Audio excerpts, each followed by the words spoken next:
अब जब मैंने इतनी बात कही तो इस लेसन को यहां पे खत्म करने की पॉसिबिलिटी बिल्कुल कम है। आप चाहो तो पॉज कर सकते हो, आप चाहो तो ब्रेक कर सकते हो, लेकिन जो रिदम बन चुका है आज, मैं इस रिदम को ब्रेक नहीं कर सकता।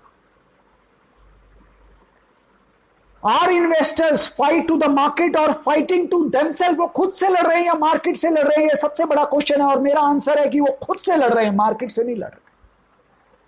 मार्केट से किसी की कोई फाइट नहीं है। मार्केट को नहीं पता कि आप ट्रेड भी कर रहे हो। आपकी फाइट आपके खुद से है। उसको समझने के लिए मैं एक और बात आपको बोलता हूं। They are the 4 kind of people. 4 तरह के लोग होते हैं और मैं चाहता हूं कि हर इन्वेस्टर 4th कैटेगरी में आकर खड़ा हो।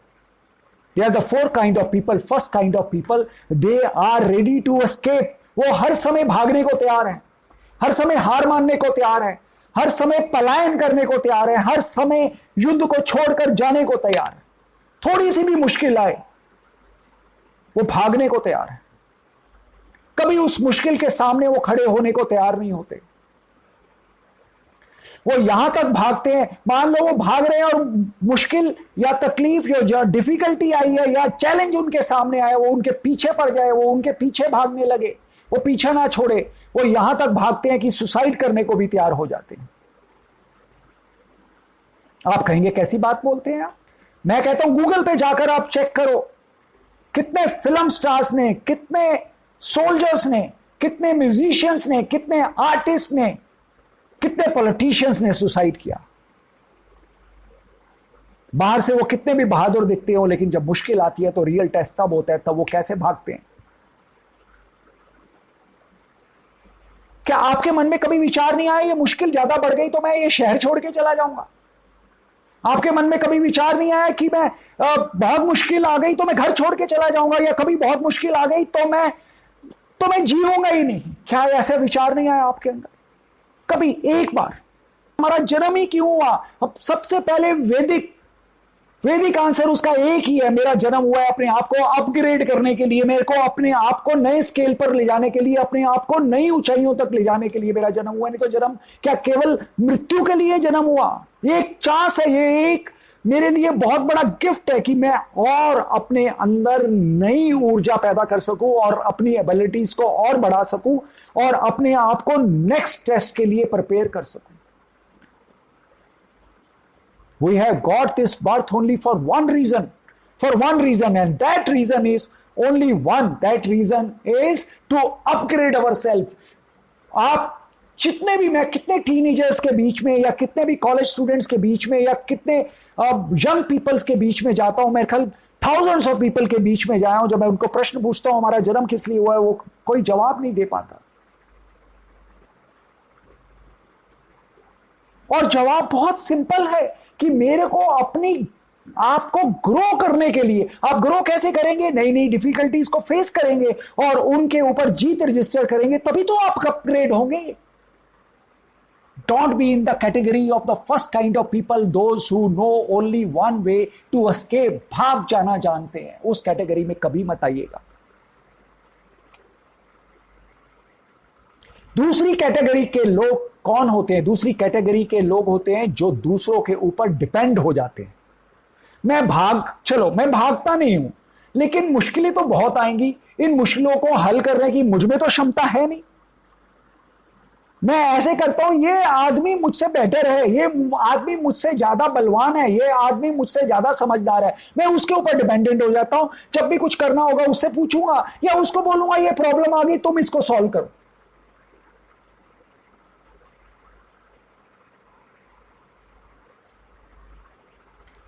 दूसरी तरह के लोग होते हैं जो हमेशा गुलाम बनने को तैयार हैं, स्लेव बनने को तैयार है, दूसरे की शरण में आने को तैयार है।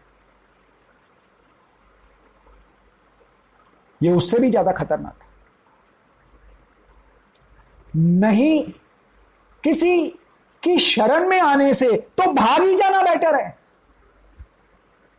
ध्यान रहे, मैं ये नहीं कह रहा आपको कि अपने माता पिता की आप रिस्पेक्ट ना करें, उनकी सेवा ना करें, मैं ये नहीं कह रहा।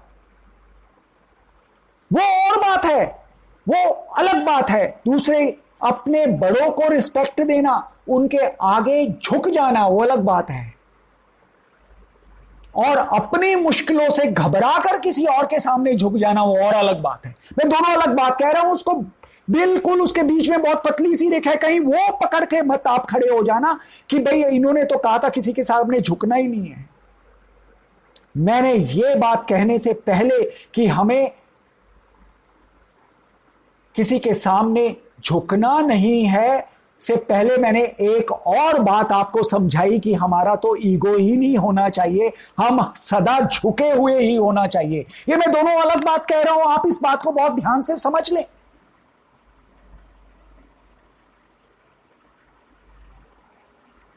आपके पास ईगो में आ जाने का कोई कारण नहीं है, और ईगो केवल हार की तरफ लेके जाता है, लॉसेस की तरफ लेके जाता है। मेरे एक मित्र हैं मिस्टर जनार्दन, वो एक ही बात बोलते हैं, higher the ego higher the loss. जितना आपका बड़ा ईगो होगा उतना बड़ा लॉस होगा, और जितना आपका एडजस्टिंग नेचर होगा उतना ही आपकी प्रॉफिट बनाने की प्रोबेबिलिटी अधिक होगी। एडजस्टिंग नेचर माने आपने सौदा प्लस किया और वो नीचे जा रहा है, फटाफट काट दोगे, गलत हो गया भाई।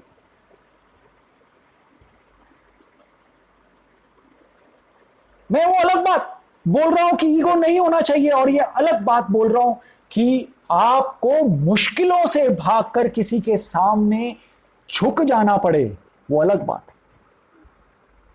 मुश्किलों का तो सामना करो, ये तो आपका काम है। मुश्किलें तो आती है आपको और ऊंचाइयों तक ले जाने के लिए हैं। मुझे वो शेर ध्यान नहीं आता, लेकिन उसका अर्थ ध्यान है। किसी ने कहा कि ए बाज, ये जो विपरीत दिशाओं में हवाएं बहती हैं वो तेरे को प्रॉब्लम देने के लिए नहीं है, बल्कि तेरे को और ज्यादा ऊंचाइयों तक ले जाने के लिए है। आप समझ पा रहे हैं ना मैं क्या कह रहा हूं? मैं अलग दो बात बोल रहा हूं। Depending on others due to the problems is one thing, and respecting all the humans, बच्चों को प्यार करना, बड़ों की इज्जत करना, वो अलग बात है। और प्रॉब्लम से डर के किसी की शरण लेना अलग बात है। उससे अच्छा तो पलायन ही कर लो। They are the two kind of people I have explain by now, ready to escape and depending on others. ये दो तरह की कैटेगरी आपने बोली। तीसरे और भी महान लोग हैं। तीसरी कैटेगरी तो कमाल की कैटेगरी है। They don't see the problem, उनको प्रॉब्लम ही नहीं दिखाई देती, वो प्रॉब्लम के साथ जीने लगते हैं, कहते हैं दिस इज द लाइफ। ये सबसे खतरनाक लोग हैं। पहले दो लोग फिर भी बेहतर हैं, ये तो सबसे खतरनाक लोग हैं। किसी को डायबिटीज हो गया, उसके बाद वो एक्सरसाइज नहीं कर रहा, उसके बाद वो वॉक नहीं कर रहा। किसी को हाइपरटेंशन या ब्लड प्रेशर हो गया, वो लोम विलोम नहीं कर रहा, वो एक एक दो दो घंटे अपनी बॉडी को नहीं दे रहा, वो सबसे बड़ा महामूर्ख। वो प्रॉब्लम को ही नहीं देख रहा, वो प्रॉब्लम को अपने जीवन का एक पार्ट मानने लग गया है कि this is the life. This is the third kind of people, they don't see the problem. बहुत सारे ऐसे लोग हैं, बहुत सारे ऐसे लोग हैं जिनको रोज मार्केट में लॉस हो रहा है, बट उनकी कोई रेंटल इनकम है या उनकी सैलरी बहुत अधिक है, 2 4 5 10 20 लाख रुपए महीना उनको वहां से आ रहा है, उसमें से 2 4 5 लाख रुपए मार्केट में हार रहे हैं। वो कहते हैं this is the life, I come for the entertainment. मैं तो मार्केट में इंजॉयमेंट के लिए आता हूं, इंजॉयमेंट करने के लिए। आप कसिनो चले जाएं, कम लॉस होगा। आप मूवी देखा है या आप वर्ल्ड टूर पे घूमाएं, that can be the way. They don't see the problem. वो रोज लॉस करते हैं और रोज उनको हॉप होती है कि मैं तो कल मैं मार्केट में दोबारा जीत ही लूंगा, कोई बात नहीं। ये जो तीसरी तरह की कैटेगरी है, they don't see the problem as a problem. वो प्रॉब्लम को समझ ही नहीं पाते। कम से कम पहली कैटेगरी के लोग वो तो हैं जो जिनको पता है कि प्रॉब्लम है, वो भाग जाते हैं। दूसरी तरह के वो कैटेगरी है, उनको भी मालूम है प्रॉब्लम है और वो किसी की शरण ले लेते हैं। वो दोनों बहुत बेहतर है। पहले मैंने कहा वो दोनों खराब कैटेगरी है, लेकिन वो तो बहुत अच्छी कैटेगरी है compare to the third category. तीसरी कैटेगरी तो ऐसी है जिसको प्रॉब्लम दिखाई नहीं देती, उसको तो लगता है इसमें प्रॉब्लम है ही क्या, ये तो जीवन ही है, ऐसे ही तो जिया जाता है। मुझे ही तो थोड़ा डायबिटीज हुआ, मुझे ही थोड़ा ब्लड प्रेशर हुआ, सबको होता है। आदमी उन प्रॉब्लम्स को एड्रेस नहीं करता और उनके साथ जीने लगता है। ये कैटेगरी सबसे खराब है, सबसे भयंकर है। We have not got a birth for this reason कि हम प्रॉब्लम्स को खड़ी करें और उन प्रॉब्लम्स के साथ जिएं। अगर ऐसा जीवन है तो ऐसे जीवन से तो पहली दो कैटेगरी बहुत बहुत बेहतर है।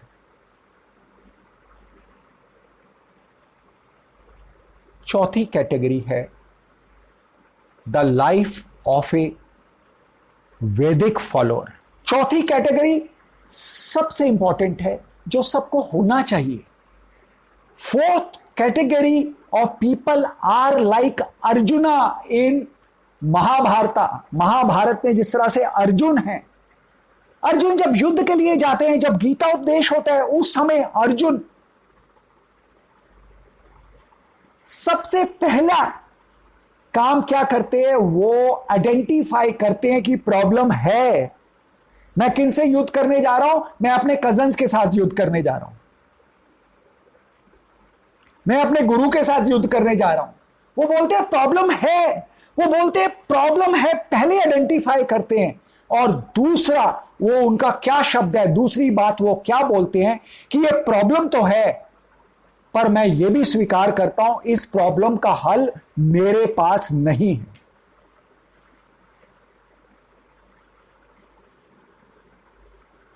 इस प्रॉब्लम का हल मेरे पास नहीं है। मैं यहां पर एक कोट करना चाहता हूं, एक कोट यहां पे लेना चाहता हूं। बर्ट्रैंड रसल, मिस्टर रसल ने क्या कहा, उनकी भी लिखी हुई बुक्स हैं। ये 1903 में, 1935 में उन्होंने ये कुछ बुक्स लिखी जो बहुत अच्छी बुक्स हैं। और उन्होंने, लेकिन मेरे को एक कोट जो उनका बहुत पसंद आया, उन्होंने कहा the trouble with the world इस पूरे विश्व के अंदर सबसे बड़ी समस्या क्या है कि दैट स्टूपिड आर कॉकश्योर। जितना आदमी बेवकूफ होगा उसको उतना ही ज्यादा कॉन्फिडेंस होगा अपनी बात में, वो उतनी पावर के साथ अपनी बात रख पाएगा। And the intelligent are the full of doubts. जिनको समझ आ जाती है तो वो हमेशा डाउट में रहते हैं, ये पता नहीं ठीक है या गलत है, वो निर्णय नहीं ले पाते। जिनको समझ आती है उनको निर्णय लेना मुश्किल हो जाता है, और जिनकी नॉलेज कम है वो फटाफट निर्णय ले लेते हैं। वो तो यही तो है, ऐसा ही तो करना चाहिए, ऐसा ही तो होता है। उनके लिए बड़ा सरल है निर्णय लेना, और जिनके अंदर इंटेलिजेंस आती है उनको निर्णय लेने में कठिनाई आने लगती है। रसल ने ये कहा, और बहुत खूब कहा। जैसे ही नॉलेज आती है तो आप कई डिमेंशंस में सोचने लगते हैं, कई डिमेंशन में देखने लगते हैं। उस समय डिसीजन लेना बड़ा मुश्किल हो जाता है। उस समय आपका कॉन्फिडेंस कुछ कम होने लगता है, और कॉन्फिडेंस छोड़ो, कॉन्फिडेंस भी डगमगाने लगता है। राइट? तो यहां पर यह बात कहनी कुछ आवश्यक थी जो मैंने यहां पे रखी। वापस मैं उस फोर्थ कैटेगरी पे आता हूं। उस फोर्थ कैटेगरी में सबसे पहली बात, अर्जुन क्या मान रहे हैं कि प्रॉब्लम है, समस्या है। दूसरी बात वो क्या कह रहे हैं, बहुत इंपॉर्टेंट बात, कि वो कह रहे हैं कि मुझे नहीं मालूम इस समस्या को कैसे हल करना है, और मैं इतना ज्यादा कंफ्यूज हो चुका हूं कि मैं डिसीजन नहीं ले पा रहा कि क्या मेरे लिए करना उचित है और क्या नहीं करना मेरे लिए उचित है। और ऐसा कहते हुए वो कृष्ण भगवान को बोलते हैं या अपने मास्टर को बोलते हैं कि मैं कंप्लीटली तुम्हारी शरण में आ गया हूं, मैं बिल्कुल अपने आप को तुम्हारे सामने सरेंडर करता हूं। प्लीज इंस्ट्रक्ट मी, मुझे ज्ञान दो, मुझे बताओ मेरे लिए क्या अच्छा है क्या बुरा है। मैं एग्जैक्ट वर्ड में अगर मैं लेके जाऊं तो second chapter of Bhagavad Gita, it is written in text 7, I am confused about my duty and have lost all composure because of miserly weakness. In this condition, I am asking you to tell me for certain what is best for me. Now I am your disciple and a soul surrendered up to you. Please instruct me. पहली बात, मुझे मालूम है problem है। दूसरी बात, मैं जानता हूं कि उस प्रॉब्लम को मैं नहीं हल कर सकता। तीसरी बात, कोई तो उसका सलूशन जानता होगा। इतने बड़े वर्ल्ड में आज कोरोना वायरस की वजह से पूरा विश्व परेशान है। कोविड-19 एक अपने आप में बहुत बड़ी समस्या बन के खड़ा हो गया पूरे विश्व के सामने, लेकिन इस समय कितने ही साइंटिस्ट उसके ऊपर काम कर रहे हैं। कुछ तो है, कुछ लोग तो हैं जो उसके ऊपर काम कर रहे हैं और वो कुछ ना कुछ उसकी रेमेडी को और अगले 1-2 महीने के अंदर लेकर आ जाएंगे और इस समस्या का हल हो जाएगा। लेकिन मैं बोलता हूं, मुझे नहीं मालूम कि इस कोविड-19 की समस्या का क्या हल है। मैं तो छुप के घर बैठा हूं। मैं जानता हूं समस्या है, मैं जानता हूं मैं इस समस्या को हल नहीं कर सकता। तीसरी बात, मैं करना चाहता हूं, मैं गाइडेंस चाहता हूं, लेकिन मैं गाइडेंस किससे लूं? There are an number of people. हर आदमी अपने आप को गाइड समझता है, हर आदमी मेरे को सुझाव देने को तैयार है, लेकिन मेरे को वो चाहिए जो मुझसे ज्यादा योग्य हो, जो मुझसे ज्यादा एक्सपीरियंस्ड हो, और जिसने ये जो समस्या आज मेरे सामने आई है वो उसने उन समस्याओं को झेला हो और उन समस्याओं को झेलने के बाद सफलता के साथ उन समस्याओं से बाहर आ पाया हो। उसके सामने मैं सरेंडर करने को तैयार हूं, और वो सरेंडर मुझे आगे आने वाले मेरे जीवन का निर्णायक पल होगा, जिससे मैं अपने आप को अपग्रेड कर पाऊंगा, जिससे अपने आप को और नई ऊंचाइयों पर ले जाऊंगा और अपने अंदर एक इंप्रूवमेंट ला पाऊंगा। I know the problem. I'm incapable to solve the problem. I want a good system and mind controlling to win. They are the lacks of guides. How to know who is the real? Once there is a clarity, then you are there in the game. There in the game to upgrade yourself. All right. With this, I wind up the first lesson. पहला lesson को यहाँ पे विराम देते हैं, यहाँ पे ख़त्म करते हैं। और प्रश्न हमारे पास खड़ा हो गया कि हमारे पास समस्या है और हम उसको हल करना नहीं जानते, और उसको कैसे हल किया जाए इसके ऊपर हमारे आने वाले आगे के लेसन्स के अंदर डिस्कशंस रहेगा, और कोशिश करेंगे कि कुछ एक दूसरे के साथ मिलकर हम अपने आप को अपग्रेड कर सकें। ये जो पहला लेसन है, इसमें आपके कोई क्वेश्चंस हो तो आप वो क्वेश्चंस पूछना ना भूलें। जितने क्वेश्चंस आएंगे उसी के ऊपर आने वाले नेक्स्ट लेसन्स उसके ऊपर आधारित होंगे, उसी के ऊपर बेस बनाकर नए लेसन्स तैयार किए जाएंगे। कुछ लेसन्स ऑलरेडी रेडी हैं, लेकिन आपका कंट्रीब्यूशन इस कोर्स को और महान और वैल्यूएबल और एक out of the world course बनाकर खड़ा कर पाएंगे। With this, lots of love, lots of blessings to all my students.